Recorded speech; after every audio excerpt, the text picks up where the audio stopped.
Gods and goddesses in training, welcome back to the channel. It's Uncle Makara.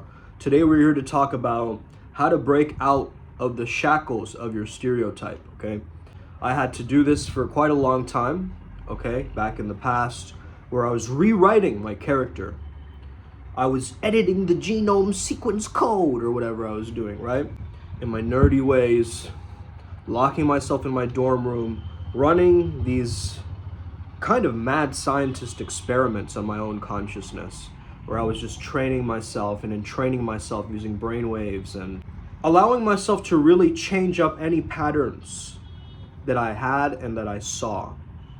So I magnetized during that time a very powerful relationship, an interracial relationship. So it's very interesting.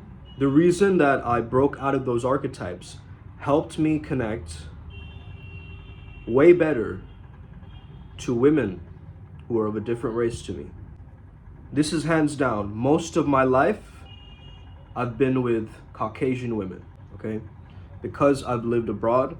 So I went to college in Vermont, of all places. And that was, first of all, that was a big culture shock for me, you know?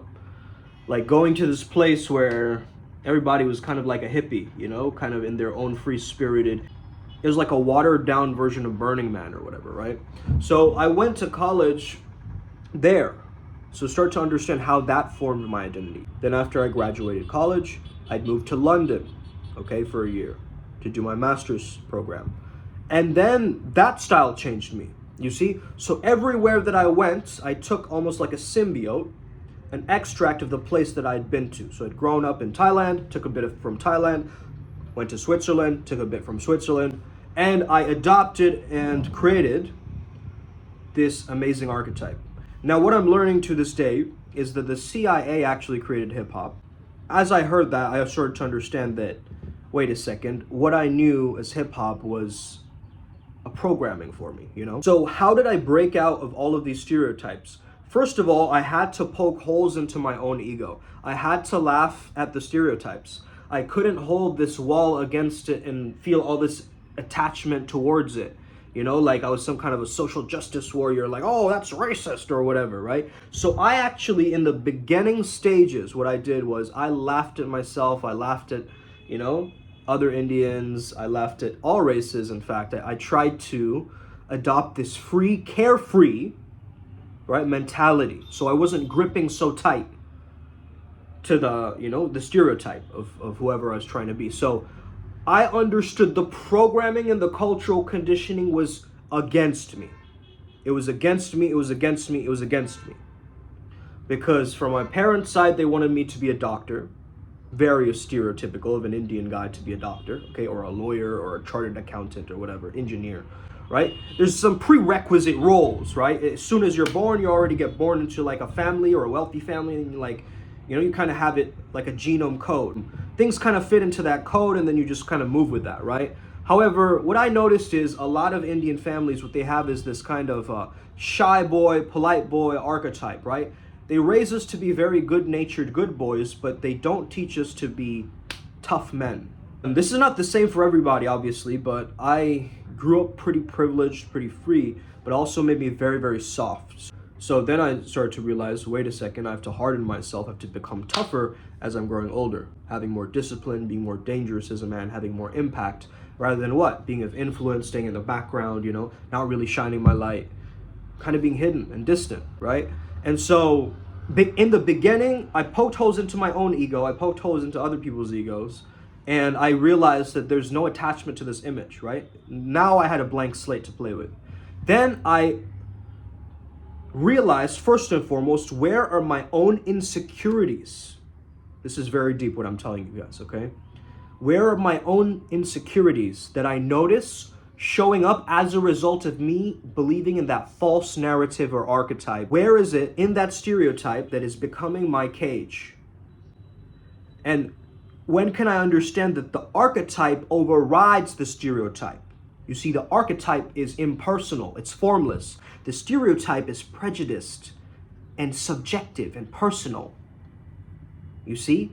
It's trying to make an entire race or generation of people or a class or skin color into a box saying all of you are like this. And yes, comedians will do this and stuff like this. But so I pointed it out, right? I was like, okay, Indians are what? According to Hollywood, according to society. They're hairy, they're smelly, they're, really good at IT and math and all this stuff. First of all, I was already not good at math, so that was against my stereotype already. I'd already been breaking my stereotype unconsciously because I'd been traveling so much, so I hadn't really picked up too many of those shackles of an Indian society and like being brought up in like a very, very traditional family. My family's pretty traditional, but they're more so very modern. You know what I mean? Like they were in the UN, they traveled the world, they're like diplomats, both of them worked high paying jobs, it was like that. I recognized in my own life, like, let me just expose all of these weak examples of Indian stereotypes. Okay, Aladdin isn't even Indian, first and foremost. Next, the next one, what is it? Apu in the Quickie Mart.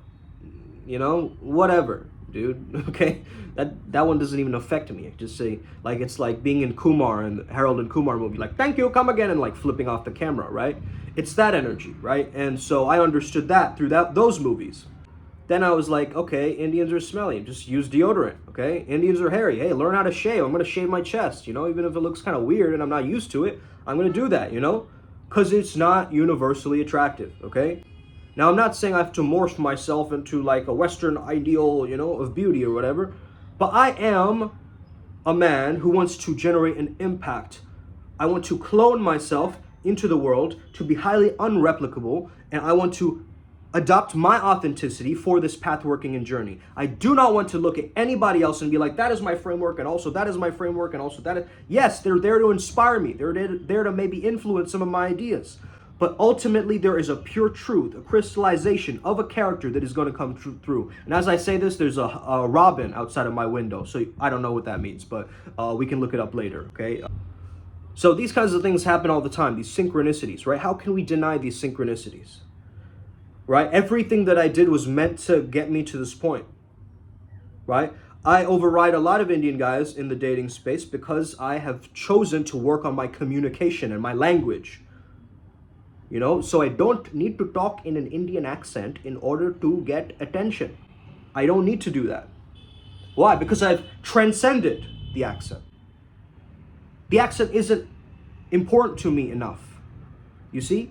Neither is this conglomeration of accents.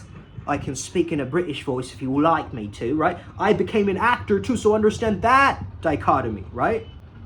Understand that hidden secret, which is like a, Rosetta Stone, in a sense. Of what? Avatars?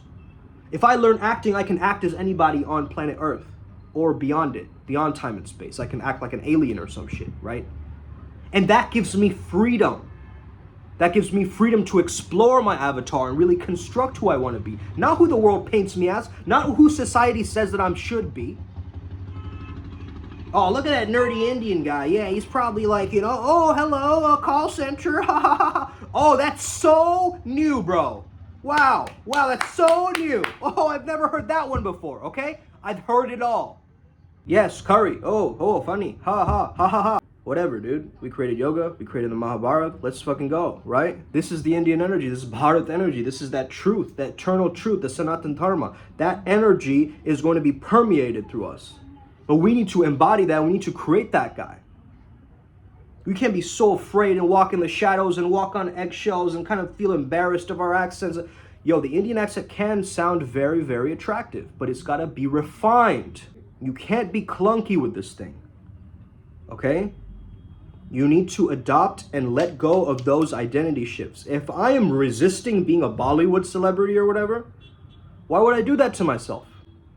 Right?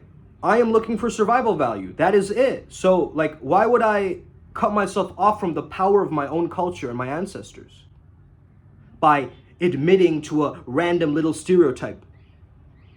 That stereotype is way too small for me because I'm multidimensional.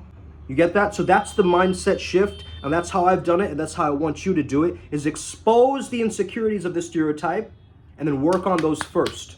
That's what's going to align you towards your truth and your authentic path. And you will be who you truly prefer to be, who you want to be, not who society wants you to be. Let's get it. Upward Spiral Gang. May we never be the same again. Let's go. Let's win, Jai Hind.